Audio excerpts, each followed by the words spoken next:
आज class 12th में अपन एक और इम्पोर्टेंट टॉपिक के बारे में डिस्कस करेंगे। यहाँ पे प्रोबेबिलिटी के अंदर एक टॉपिक है रैंडम वेरिएबल। रैंडम वेरिएबल, उसके बाद अपन पढ़ेंगे मीन के बाद वेरिएंस, और वेरिएंस के बाद एसडी निकालना। एसडी का मतलब स्टैंडर्ड वेरिएशन अपन कैसे निकालते हैं, इन सब के बारे में आज अपन पढ़ेंगे। सबसे पहले रैंडम वेरिएबल। अब रैंडम वेरिएबल होता क्या है, जैसे अगर मान लो कि अपन ने एक कॉइन को 2 बार टॉस किया है, तो टोटल कंडीशन कितनी बनेगी? 4 बनेगी। क्या क्या बनेगी? H H, T T, H T and T H. अब रैंडम वेरिएबल का मतलब क्या होता है कि अपन कोई भी इसमें इवेंट है, जैसे मान लो हेड आ रहा है और टेल आ रहा है इसमें, तो हेड यानी नंबर ऑफ हेड कितने हैं, यानी हेड कितनी बार आ रहा है, या फिर पूछा जाए कि टेल कितनी बार आ रहा है, तो वही रैंडम वेरिएबल होता है, यानी नंबर ऑफ हेड निकालना। और अपन ने मैक्सिमम, इसमें मिनिमम नंबर ऑफ हेड और मैक्सिमम नंबर ऑफ हेड कहां पे जा रहा है, वही अपना रैंडम वेरिएबल होता है। जैसे रैंडम वेरिएबल को अपन एक्स से लिखते हैं। अब x denote number of head. मान लो अगर अपन हेड के लिए निकाल रहे हैं, तो यहां पे x की वैल्यू क्या क्या होगी? देखो, एक तो हो सकती है कि जीरो। जीरो कैसे? कि किसी भी पेयर में एक, इस पेयर में हेड आ ही नहीं रहा है, ठीक है, तो नो हेड वाला। फिर 1, 1 का मतलब इसमें 1 हेड वाले, ये 2 पेयर, और एक हो जाएगा लास्ट 2, जो 2 हेड वाले।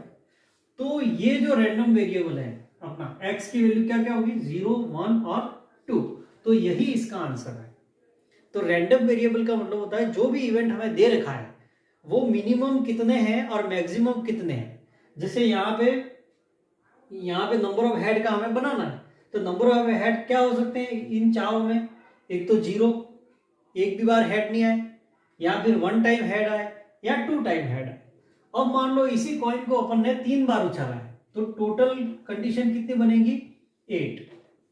H H H, T T T, H T T, T H H, H H T, T T H, H T H and T H T. 1 2 3 4 5 6 7 1 8। अब यहां पे हमें रैंडम वेरिएबल निकालना है नंबर ऑफ टेल्स। मान लो tales का निकालना है, यानी एक्स की वैल्यू मिनिमम से मैक्सिमम कहां तक जाएगी। हमें यहाँ पे 2⁻³ = 8 कंडीशन मिली। इसमें हमें x यानी रैंडम वेरिएबल निकालना है नंबर ऑफ टेल्स का। तो यहाँ पे अपन टेल्स काउंट करेंगे कि हर एक पेयर में मिनिमम टेल्स कितने हैं, ठीक है। एक ऐसा पेयर भी है जिसमें एक भी टेल नहीं है, तो x की वैल्यू क्या हो सकती है? 0। 1 टेल भी हो सकता है, 2 टेल, और मैक्सिमम 3 टेल। तो ये अपना रैंडम वेरिएबल हो जाएगा। यानी आपको जो इवेंट दे रखा उस इवेंट में आपको काउंट करना है कि वो कितनी बार अलग अलग आ रहे हैं, तो वही अपना रैंडम वेरिएबल होता है। और होता है इसका डिस्ट्रीब्यूशन टेबल कैसे बनाते हैं?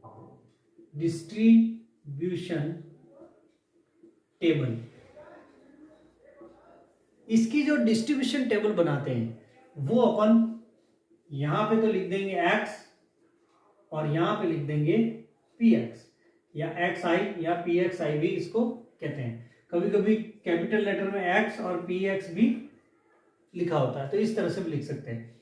और अपन ने जैसे मान लो पिछली बार अपन ने ये लिया था ht और th, मान लो इसकी डिस्ट्रीब्यूशन टेबल बनानी है, तो यहां पे x अपन ने लिखा था कि इसमें नंबर ऑफ हेड कितने हैं। x की वैल्यू एक तो 0, 1 और 2, ये रैंडम वेरिएबल हो गए। रैंडम वेरिएबल का मतलब है नंबर ऑफ हेड गिनने हैं इनमें, हर एक इवेंट में। ये चारों अलग अलग इवेंट है, तो इसमें मिनिमम नंबर ऑफ हेड कितने हैं और मैक्सिमम नंबर ऑफ हेड कितने हैं अपने पास। तो वहां से लगाकर ये सारे जो लिखते हैं अपन, इसी को रैंडम वेरिएबल कहते हैं।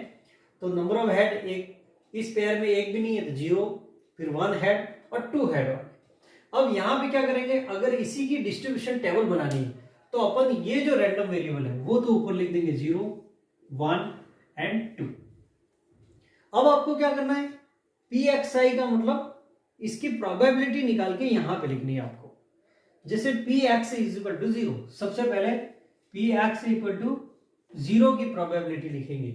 तो पी एक्स इक्वल टू 0 का मतलब ऐसा कौन सा पेयर है जिसमें हेड आ ही नहीं रहा है? ऐसे कितने पेयर है?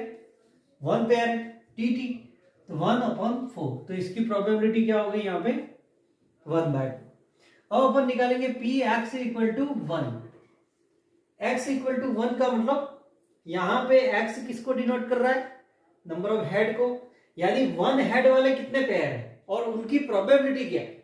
देखो 1 हेड वाले ये 2 पेयर है, ठीक है ना, एच टी और टी एच, कितने पेयर है? 2, तो इसकी प्रोबेबिलिटी क्या हो जाएगी?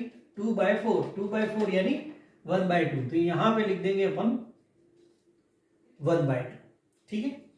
अब अपन निकालेंगे P of x equal to 2 के लिए। अब x इक्वल टू 2 यानी 2 हेड वाले जो हैं इवेंट, उनकी प्रोबेबिलिटी क्या है?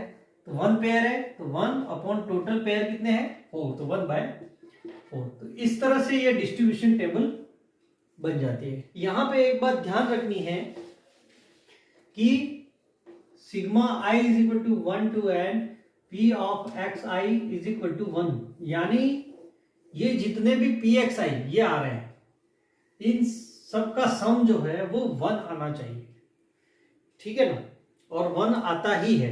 अगर 1 नहीं आ रहा है मीन्स यू आर रॉन्ग, आपका क्वेश्चन रॉन्ग है। तो इन सब की जो सिग्मा पी एक्स आई होता है, यानी पी एक्स 1, ये पी एक्स 0 है, ये पी एक्स 1 है, ये पी एक्स 2 है, तो इन सबका सम कितना आना चाहिए?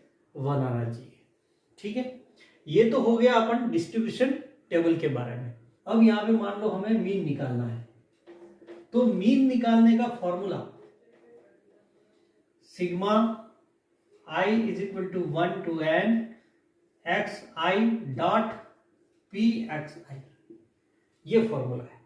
मीन्स आपको कुछ नहीं करना है इसमें, इन दोनों का ये जो टेबल है एक्स आई इंटू पी एक्स आई, इन दोनों का, यहाँ पे इन दोनों का मल्टीप्लाई, यहाँ इन दोनों का मल्टीप्लाई करके यहाँ पे बीच में प्लस कर देना, ठीक है ना। इस फॉर्मूले का मतलब ये होता है। जैसे यहाँ पे सपोज इसी का ही मैं मीन निकाल रहा हूं, तो यहाँ इनका corresponding multiply 0 multiply 1/4, 1 into half plus 2 into 1/4, तो यहाँ पे ये 0 हो गया, प्लस ये 1/2, प्लस 2 से ये कैंसल, ये भी 1/2 1/2 1/2 1, तो इसका जो मीन है, मीन कितना आ गया? 1। तो अब मीन निकालने का देखो फॉर्मूला क्या है? X bar is equal to sigma X I dot P X I. अब इसी क्रम में अपन आगे वेरिएंस निकालने का फॉर्मूला पढ़ेंगे। वेरिएंस यानी सिग्मा स्क्वायर होता है, ठीक है ना। तो वेरिएंस का फॉर्मूला क्या होता है? Sigma I is equal to 1 to n X I square dot P X I minus sigma I is equal to 1 to n X I dot P X I का होल स्क्वायर। मीन्स ये तो mean है, ये जो है देखो यहाँ पे ये मीन है, तो आपको इसमें एक ही चीज ये नहीं निकालनी पड़ेगी। मीन आपने निकाल दिया, मीन निकालने के बाद अपन वेरिएंस भी निकाल सकते हैं। तो अपने पास एक क्वेश्चन है यहाँ पे, एक एग्जांपल है आपके बुक का कि 2 cards are drawn simultaneously without replacement, है ना, वापस उसको नहीं रखना है कार्ड को। From the deck of 52 cards find mean variance and SD of the number of kings. यानी नंबर ऑफ किंग्स आने के लिए पहले तो हमें फ्रीक्वेंसी इसकी डिस्ट्रीब्यूशन प्रोबेबिलिटी डिस्ट्रीब्यूशन टेबल बनानी है, उसके बाद हमें मीन वेरिएंस और एसडी निकालनी है, और वो भी दोनों किंग आने की। अब अपन 2 कार्ड निकाल रहे हैं, जैसे कि 52 है टोटल कार्ड, उसमें से किंग अपन को पता है कि किंग 4 होते हैं, तो रेस्ट यानी बाकी जो बचे वो कितने हैं? 48। और अपन यहाँ पे एक्स रैंडम वेरिएबल जो है अपने पास, यहाँ पे रैंडम वेरिएबल यानी एक्स की वैल्यू क्या क्या हो सकती है? तो मान लो 2 किंग है, तो यहाँ तो हो सकता है कि दोनों बार किंग ही नहीं है, तो एक तो 0, एक्स की वैल्यू 0 हो गई यानी नो किंग। फिर हो सकता है कि एक किंग आए और एक दूसरा पत्ता है, तो इसका मतलब एक्स की वैल्यू 1, यानी यहाँ पे एक्स क्या शो करेगा? नंबर ऑफ किंग, यानी दोनों पत्ते में से x की वैल्यू का मतलब दोनों पत्ते में से कितने कितने किंग आ सकते हैं। तो एक तो 0 किंग का मतलब एक भी नहीं आएगा, या फिर एक किंग आएगा, या फिर दोनों किंग आएंगे। तो अपने पास जो x की वैल्यू हो गई वो 0 1 2 हो गई। अब सबसे पहले इनकी अलग अलग प्रोबेबिलिटी निकालते हैं अपन। पी एक्स इक्वल टू 0 यानी किंग नहीं आने की प्रोबेबिलिटी। तो यहाँ पे मल्टीप्लीकेशन ऑफ प्रोबेबिलिटी का रूल्स अपन लगाएंगे। जैसे मान लो दोनों बार किंग नहीं आए, तो अभी अपन ने एक पत्ता निकाला, तो किंग नहीं आना उसकी प्रोबेबिलिटी क्या होगी। देखो जो बाकी बचे 48 अपॉन 52, जैसे पहला कार्ड निकाला तो वो किंग के अलावा आने की क्या प्रोबेबिलिटी है, 48 अपॉन 52। अगेन फिर अपन ने दूसरा कार्ड और निकाला, उस निकाले गए कार्ड को वापस नहीं रखा, दूसरा और निकाला, तो अब किंग कितने बचे, सॉरी रिमेनिंग कितने बचे 47, और टोटल कितने बचे 51। तो इस तरह से दोनों बार किंग नहीं आना, ठीक है ना। x बराबर 0 का मतलब दोनों बार किंग नहीं आना। तो किंग नहीं आने वाले कितने हैं 48 है, तो 48 में से कोई भी आ सकता है, 48 अपॉन 52 विदाउट रिप्लेसमेंट है, यहाँ पे रिप्लेसमेंट नहीं करना है। तो फिर अपन ने एक और पत्ता निकालेंगे, तो वो बाकी 47 में आएगा और टोटल रहेंगे 51। अब इनका मल्टीप्लाई करो आप, 62 18 188 और 3 7 13 7 91 91 9 कैरी 220। तो ये हो गया p is equal to X, P X equal to 0 की प्रोबेबिलिटी।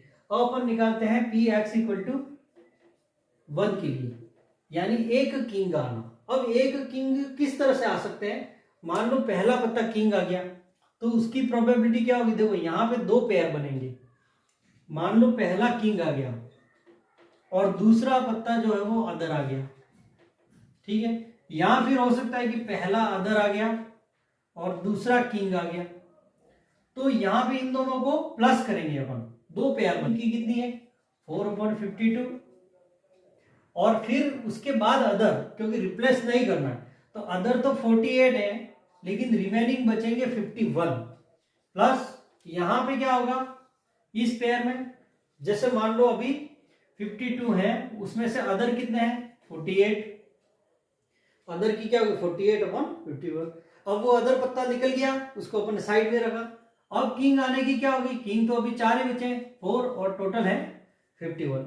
इस तरह से तो ये सेम पेयर बन गए यहाँ पे ये दो, ठीक है। तो इन दोनों को भी जब अपन सॉल्व करेंगे तो समथिंग 221 आंसर आएगा। तो पी एक्स इक्वल टू 2 की वैल्यू होगी, पी एक्स इक्वल टू 2 का मतलब दोनों किंग आना, तो दोनों किंग आना यानी 4/52, एक बार में पहला पत्ता किंग आ गया, अब किंग बचे 3 और टोटल बचे 51, ठीक है ना। अब इनका मल्टीप्लाई कर दो 1 17 1 13, तो ये 1 1/13 7 91 221। प्रोबेबिलिटी डिस्ट्रीब्यूशन टेबल अपन कैसे बनाएंगे, xi और यहाँ पे लिखेंगे अपन pxi। अब xi की वैल्यू क्या थी 0 1 और 2, यहाँ पे लिख देनी इस तरह से। अब x इक्वल टू 0 पे वैल्यू कितनी थी pxi की, कितनी वैल्यू आई थी 188/221।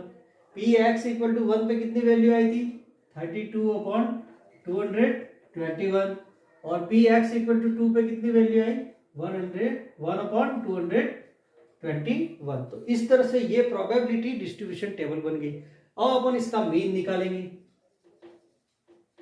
मीन को कहते हैं अपन EX, ठीक है, EX भी कहते हैं।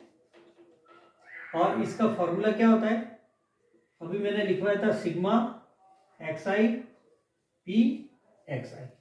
मतलब आपको क्या करना है, मीन निकालने के लिए इनका करस्पॉन्डिंग मल्टीप्लाई करना है इनका, और फिर इनको प्लस कर देना है। जैसे अपन सीधा इन दोनों का मल्टीप्लाई करते हैं, 0 का मल्टीप्लाई इससे होगा, तो 0 × 188/221, इन दोनों का मल्टीप्लाई करो 1 ×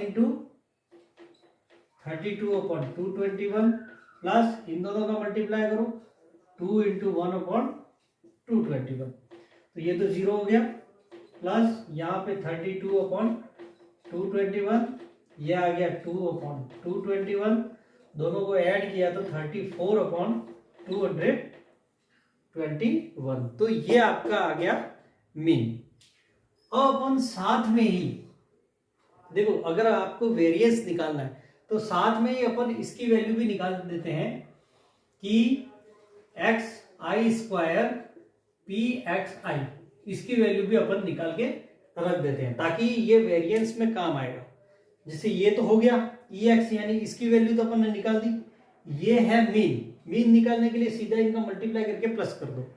अब वेरिएंस निकालने के लिए पहले इसकी वैल्यू भी निकालनी पड़ेगी, xi² pxi। देखो ये दोनों सेम ही है, यहाँ पे क्या करना है, xi का सीधा मल्टीप्लाई किया था, यहाँ पे xi का स्क्वायर करके मल्टीप्लाई करना है, ठीक है ना। तो पहले अपन इसकी वैल्यू निकाल देते हैं।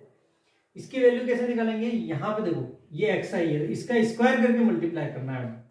तो 0 का स्क्वायर इंटू 188/221, अगेन ये xi 1 है तो 1 का स्क्वायर करो, 1 स्क्वायर इंटू 32/221, प्लस अगेन यहाँ पे xi क्या है 2, तो इसका स्क्वायर करके मल्टीप्लाई करो, 2 स्क्वायर इंटू 1/221, तो ये तो 0 हो गया, लिखना ही नहीं है।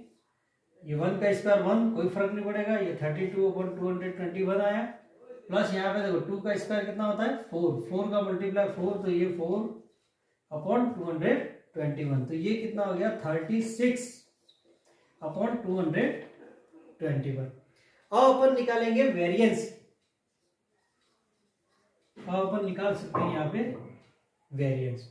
तो वेरिएंस कैसे निकालेंगे, अभी मैंने फॉर्मूला लिखवाया था सिग्मा xi² डॉट pxi, इसकी जो वैल्यू है उसमें से सिग्मा xi pxi, यानी जो मीन की वैल्यू है, ये मीन की वैल्यू है, उसका स्क्वायर माइनस करना है, मीन की वैल्यू का स्क्वायर माइनस करना है, ठीक है। अब ये देखो ये वैल्यू कितनी आई 36/221, माइनस यहाँ पे इसकी वैल्यू कितनी थी 34/221 का होल स्क्वायर, 6800/221 इंटू 221, इस तरह से ये वैल्यू आ जाएगी। ये वेरिएंस की है। मैंने यहाँ पे ये सॉल्व नहीं किया, ये सॉल्व आप कर सकते हो इजी वे में, इसलिए मैंने इसको डायरेक्ट लिख दिया। अब यहां तक इस तरह से ये वेरिएंस निकाला। अब हमें मान लो एसडी निकालना है इसके आगे, तो एसडी निकालने के लिए अपन क्या करेंगे, बिकॉज एसडी का फॉर्मूला होता है रूट ऑफ वेरिएंस।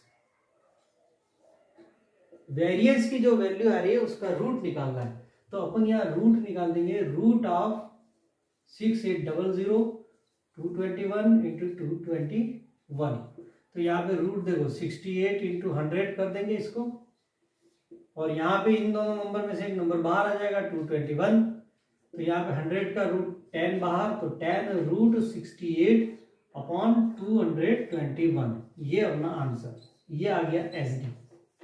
तो इस तरह से अपन बहुत सारे क्वेश्चन इस बेस पे अपन कर सकते हैं।